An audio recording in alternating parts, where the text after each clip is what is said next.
Olá, pessoal! Iniciando aqui mais um episódio do nosso canalzinho Metabolizando.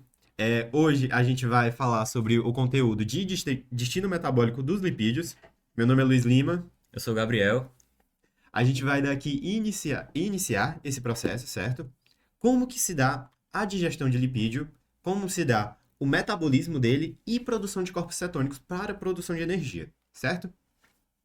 Isso, vamos lá. É, nossa digestão de lipídios, ela inicialmente começa na boca, entre aspas. Por quê? As nossas glândulas salivares, a gente tem sim a produção da nossa lipase lingual, só que a gente tem um porém com essa enzima. Ela não tem um pH ideal para sua ativação na boca. A boca ela tem um pH neutro. E a lipase lingual, ela necessita de um pH mais ácido. Então, ela é produzida na boca, mas ela ainda não tem uma ação direta na boca, certo? Passando da boca para o estômago, a gente vai ter a produção do nosso HCl, certo? E a gente vai ter a produção de uma outra enzima, que é a lipase gástrica. Então, a gente vai ter duas enzimas é, agindo no nosso lipídio, certo? Que é a lipase lingual e lipase gástrica. Com esse pH ácido, ambas ficam ativadas para começar a nossa digestão de lipídios. É importante ressaltar também que no estômago a gente tem a digestão de apenas triacilgliceróis de cadeia curta e média. Quando a gente digere esses ácidos graxos, a gente já consegue absorver eles a partir do estômago. Mas os de cadeia longa, a gente precisa de um processamento um pouco mais forte e intenso, com enzimas mais específicas e enzimas com potencial de força maior. Então, quando a gente tem essa produção do quimoácido no nosso estômago, a gente acaba passando para o nosso duodeno.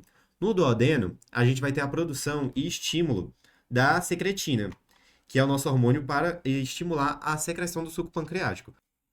A gente também tem a colecistoquinina, que é um hormônio importante para a excreção dos sais biliares, certo? No duodeno. Então, como é que se vai dar esse processo desses dois hormônios?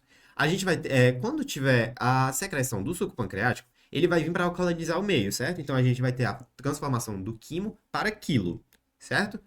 Nisso, iniciando esse processo de digestão no duodeno, a gente tem várias gotículas de lipídios que estão em moléculas menores por conta do movimento mecânico que aconteceu no estômago. Quando a gente tem essa redução dessas moléculas, a gente vem com a ação da colecistoquinina, que vai trazer os sais biliares, certo? Para o nosso duodeno, e ele vai englobar essas pequenas moléculas de lipídio. Para que isso é importante? Para que a gente. O lipídio ele é uma molécula muito hidrofóbica, então já é muito difícil que a gente consiga fazer uma digestão dele. Se a gente tem uma molécula muito grande, a gente vai começar agindo nas bordas. Então vai ficar o denso dele vai ser muito mais difícil de ser alcançado do que uma molécula bem menor. Então, é para isso que a gente tem a função dos sais biliares, para ele blindar essa molécula menor, para que ela não fique grande e facilite a nossa digestão pelas nossas enzimas pancreáticas. Quais são as nossas enzimas pancreáticas?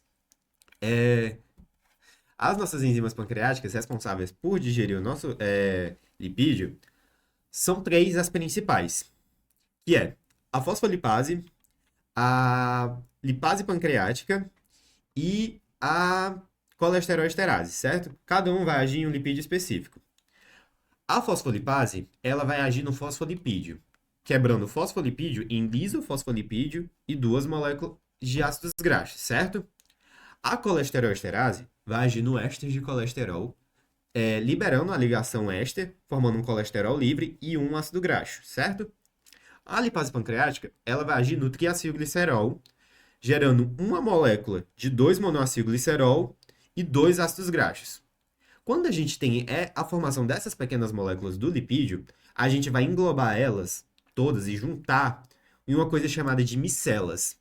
Essas micélulas, elas vão ser importantes para a gente conseguir absorver elas do nosso lumen intestinal para dentro dos enterócitos, certo?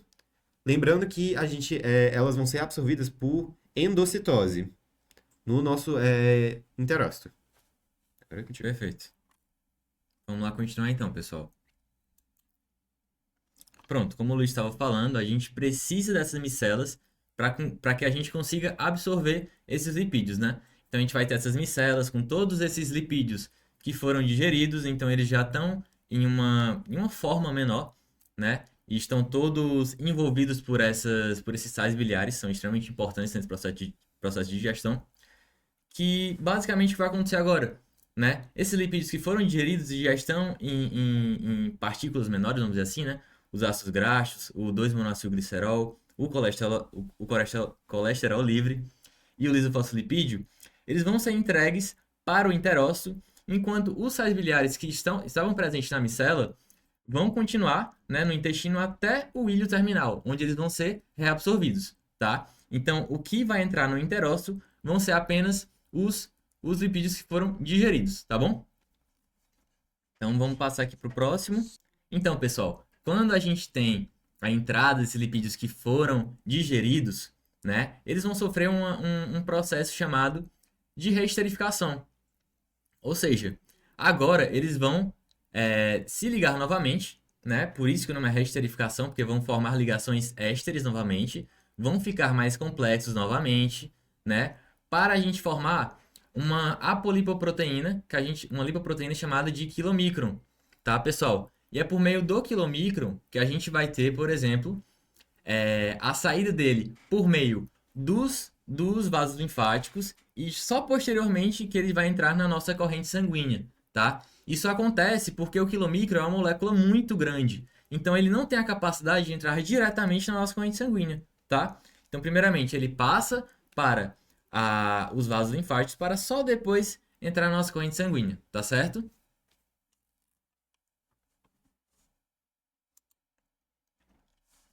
Pronto. É importante também a gente falar da questão envolvendo as fibras, né? Solúveis, principalmente, no controle do colesterol. Mas vamos entender por que que isso acontece, né, pessoal?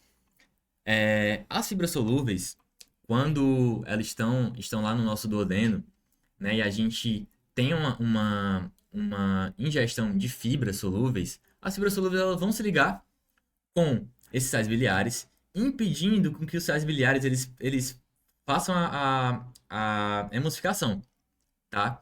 Então, sem a emulsificação, sem a diminuição dos lipídios, vai dificultar a ação das lipases. Então, a gente não vai conseguir ter essa absorção de forma eficiente, tá? Então, se isso não vai acontecer, a gente vai ter uma diminuição dessa absorção dos lipídios e, ao mesmo tempo, esses sais biliares que estão ligados às fibras vão ser excretados nas fezes, tá? Então, a gente vai perceber que esses sais biliares não vão conseguir ser reabsorvidos no íleo terminal, como eu tinha falado antes. Então, o que vai acontecer? A gente vai ter que utilizar o nosso colesterol endógeno, tá? Para formar mais sais biliares, para que a gente tenha disponibilidade de sais biliares para poder utilizar em outra refeição rica em lipídio.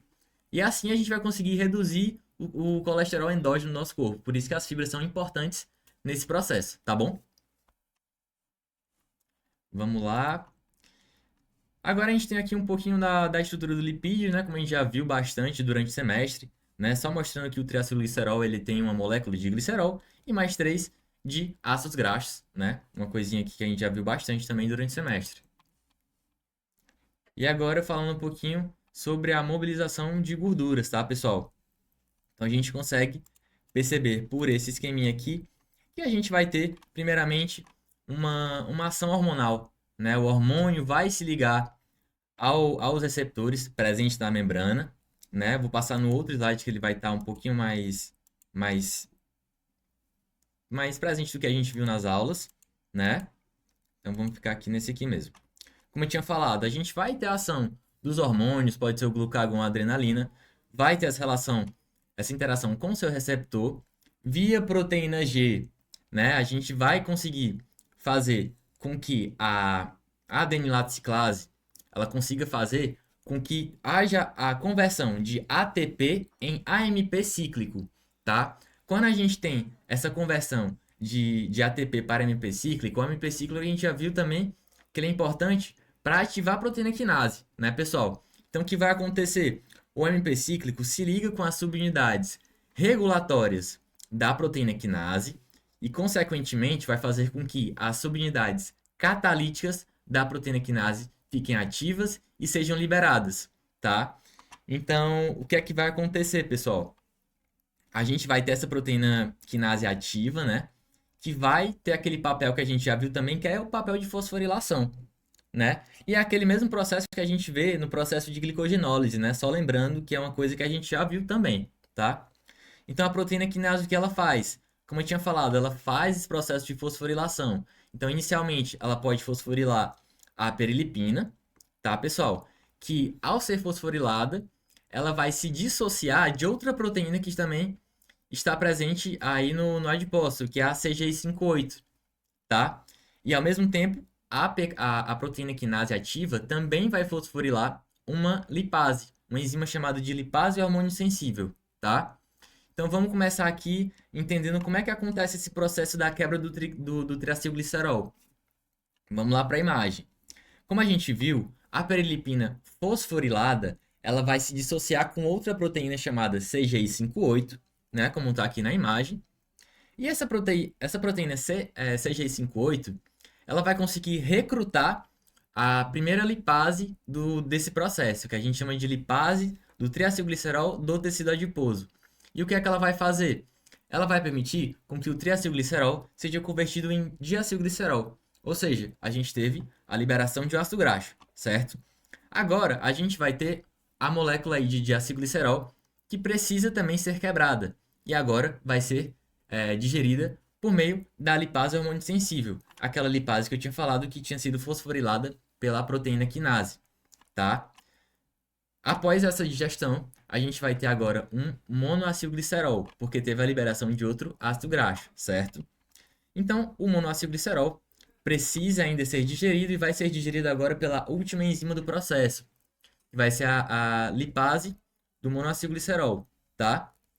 Então, pessoal, a gente percebeu agora que já teve a quebra total, né, do triacilglicerol, liberando os três ácidos graxos e o glicerol.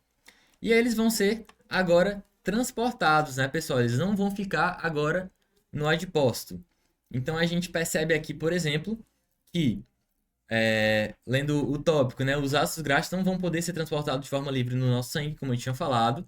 Então eles vão ser transportados por meio de quem? Da albumina, tá? Vão ser transportados por meio da soralbumina e vão ser direcionados para os miócitos, tá, pessoal? O Luiz vai falar um pouquinho sobre essa parte também, tá? Desse processo que vai acontecer com os ácidos graxos lá no miócito. Mas, por enquanto é isso. E também a gente tem que falar do glicerol, né, pessoal? O glicerol, ele vai ser encaminhado para o fígado. E lá no fígado ele vai sofrer algumas reações, tá? Que a gente não vai entrar muito a fundo sobre essas reações. Mas, de forma geral, ele vai ser convertido em alguns compostos que vão originar também no piruvato. Ou seja, vai fazer com que forneça ATP para o nosso corpo. A gente vai obter energia por meio da oxidação do glicerol, tá? Que vai participar de todas as reações que a gente vai falar um pouquinho, a gente vai passar, né? Para que a gente possa falar agora um pouco do preparo dos ácidos graxos, né? Bom, como é que vai acontecer esse transporte dos ácidos graxos? Como o Gabriel havia falado, eles chegam na corrente sanguínea, se ligam à albumina, certo? Mas para a gente ter uma produção de energia, eles precisam entrar na célula que estiver sendo necessitada para a produção de energia, certo? No caso que a gente utiliza bastante os ácidos graxos, é a célula dos músculos, os miócitos, certo? Então, como que se dá esse processo? Aqui, como tem na imagem, a gente tem três divisões: o citosol, o espaço intermembrana e a matriz. Como que vai se dar esse processo? A gente vai pegar esse ácido graxo, certo? E ele vai se ligar a uma molécula de coenzima A. Por que enzima? Acil-CoA graxo sintetase. E aí a gente forma o acil-CoA graxo. Esse acil-CoA graxo, ele é ativado no momento em que ele se liga a essa coenzima, essa enzima CoA, certo? Então, no momento em que a gente forma esse acil-CoA graxo, ele vai começar a ser reconhecido por uma outra enzima, que é a carnitina aciltransferase 1. Quando ele vê essa molécula do acil-CoA graxo, ele age nela, ele retira essa molécula de CoA de novo e adiciona a anticarnitina. Essa carnitina ela é importante porque ela vai ser de fundamental importância para que o nosso transportador reconheça essa molécula. Então, esse acilcarnitina que a gente acabou de formar vai sair do citosol até a matriz mitocondrial. Chegando na matriz mitocondrial, a gente tem uma enzima semelhante, que seria a carnitina acetiltransferase 2. E ela vai fazer o processo inverso. Ela vai reconhecer essa molécula de acilcarnitina, certo? vai tirar a molécula de carnitina e ligar uma de ácido graxo de novo para ativar e assim iniciar a beta-oxidação, que o Gabriel vai explicar um pouquinho mais agora. Isso, exatamente. Só passando mais um slidezinho aqui. Pronto. Então, como o Luiz falou, a gente teve o processo aí de transporte desse ácido graxo até a matriz mitocondrial, que é onde vai acontecer a beta-oxidação. É um processo extremamente importante aí, não só para essa monitoria, mas para a vida de todo nutricionista, né, pessoal? Então, a beta-oxidação basicamente vai ser o quê? Ela vai ser a retirada de carbonos, né, de 2 em 2 carbonos do ácido graxo, produzindo assim o acetil-CoA, tá, pessoal? Então, a gente percebe aqui, né, como eu tinha falado, temos a retirada ordenada de 2 átomos de carbono a cada volta de beta-oxidação. E o ácido graxo ele vai conseguir produzir, como eu falei, vai retirando 2 carbonos, né? Então, vai formando esse acetil-CoA. E também, a cada volta da beta-oxidação, a gente vai ter a produção de um FADH2 e um NADH, tá, pessoal? Então, a gente vai entender quando é que eles vão ser originados agora no próximo slide, tá? Então, a gente vai ter esses processos aqui, tá? Que vão acontecer para formar, por exemplo, o FADH2 e o NADH, tá, pessoal? Então, a cada volta da beta-oxidação, ou seja, a cada vez que a gente tem a liberação de um acetil-CoA, essas 4 reações devem acontecer, certo? Que são a desidrogenação, a hidratação, a desidrogenação novamente e a tiólise, tá, pessoal? Então, para a gente focar mais no mais importante, a gente lembra aqui que na primeira reação de desidrogenação, a gente tem a formação do FADH2. E na segunda reação de hidrogenação, a gente vai ter a formação aí do NADH, tá, pessoal? Só para vocês lembrarem de onde é que vai surgir esse FAD e esse NAD, tá bom? Mas as outras reações estão aqui um pouquinho mais complexas, mas a gente vai focar mais no ser mais objetivo, tá, pessoal? Como uma revisão. Então, aqui mais uma imagem mostrando um pouco melhor de como ocorre a beta-oxidação, né? Aqui a gente pegou um exemplo de um ácido graxo com 16 carbonos, tá, pessoal? Então, a cada volta, né, a cada volta da beta-oxidação, a gente pode perceber que sai de de um ácido graxo de 16 carbonos, ele passa a ter 14 carbonos, e aí a gente pode perceber, ó, que tem a liberação de um acetil-CoA a cada volta, e também de um NADH e de um FADH2, tá? Como a gente tinha comentado já no slide anterior. E quando a gente vem aqui para baixo, para a gente olhar um pouco do saldo energético, a gente pode perceber que, quando a gente está falando dessa molécula aqui, a gente tem a capacidade de formar, por exemplo, 8 acetil-CoA, 7 FADH2 e 7 NADH, tá? Então vamos entender aqui de forma mais rápida como é que a gente pode calcular esse saldo quando a gente fala, por exemplo, de um ácido graxo que ele é par, tá, pessoal? Então a gente pode perceber assim. A gente vê aqui que esse ácido graxo é par, né? Tem 16 carbonos. Então a gente pode calcular dessa forma. A gente pega esses 16 carbonos, divide até a metade, então a gente vai ter o número 8, certo? Então a gente percebe que a gente vai ter a produção de 8 acetil-CoA, tá? E como é que a gente vai saber em relação à produção da quantidade de FAD e de NAD? É só a gente pegar essa metade, que é 8, e subtrair 1.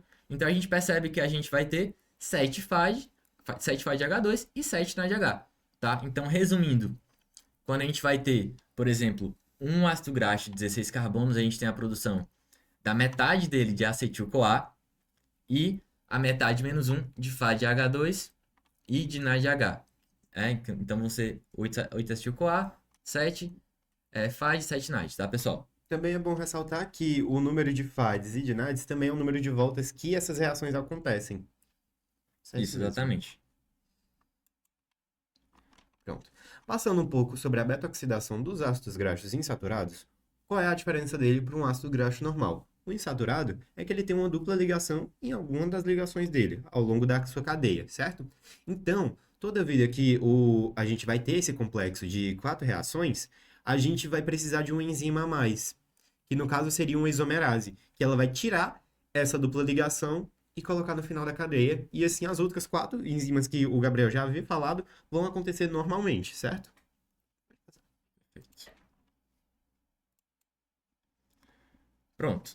Agora, quando a gente fala do número de carbonos envolvendo o ácido graxo, né? A gente pode ter ácidos graxos aí que podem ter uma cadeia par e ácidos graxos que têm uma cadeia ímpar, né?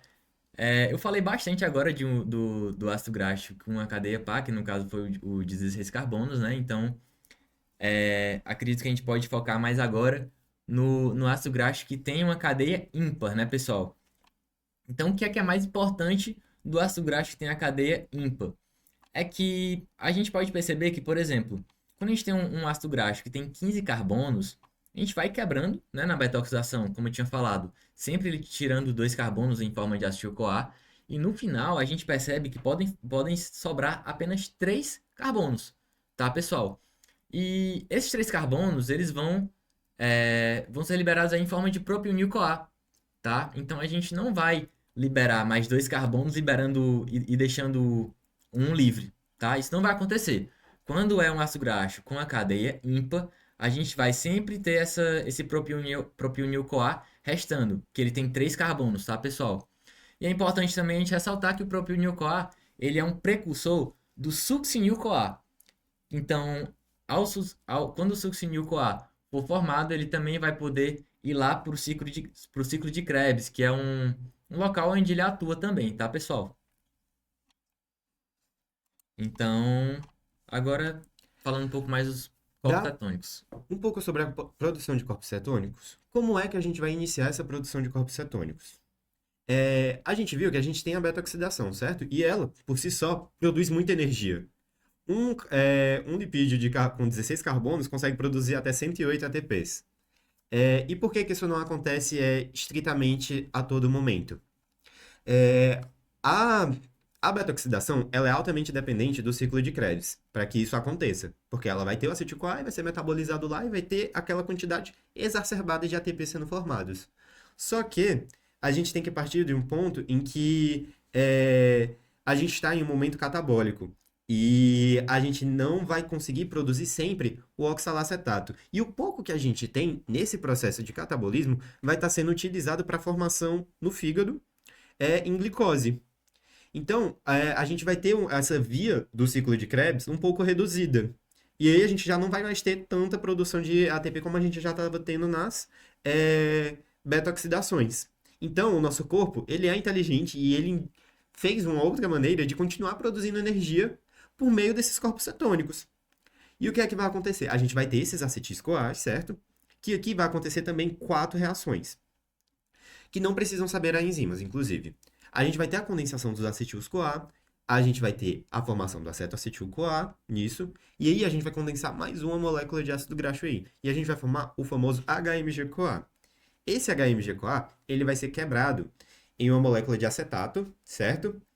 E essa molécula de acetoacetato vai ser reduzida em beta-hidroxibutirato e acetona. Só que a acetona, ela não é muito utilizada para a produção de energia, porque ela é muito volátil. E acaba que a gente não tem como produzir energia com um produto tão volátil. Então a gente acaba ficando mais com beta-hidroxibutirato, que aí ele retorna a ser acetoacetato, e assim a gente continua nessa via de produção de energia. E aqui a gente finaliza o conteúdo. Exatamente. Então, pessoal, é assim que a gente vai terminando a nossa aula de lipídio, tá, pessoal? A gente tentou dar uma resumida. Nos pontos chaves que a gente crê que vai cair na prova, então foquem bastante no nome das enzimas que a gente citou, nesses últimos processos, lembrar do processo enzimático e basicamente é isso. Espero que a gente tenha ajudado, finalizando aqui mais um episódio, né? E é isso, pessoal. Espero que tenham gostado do nosso episódio. É isso. Tchau, tchau.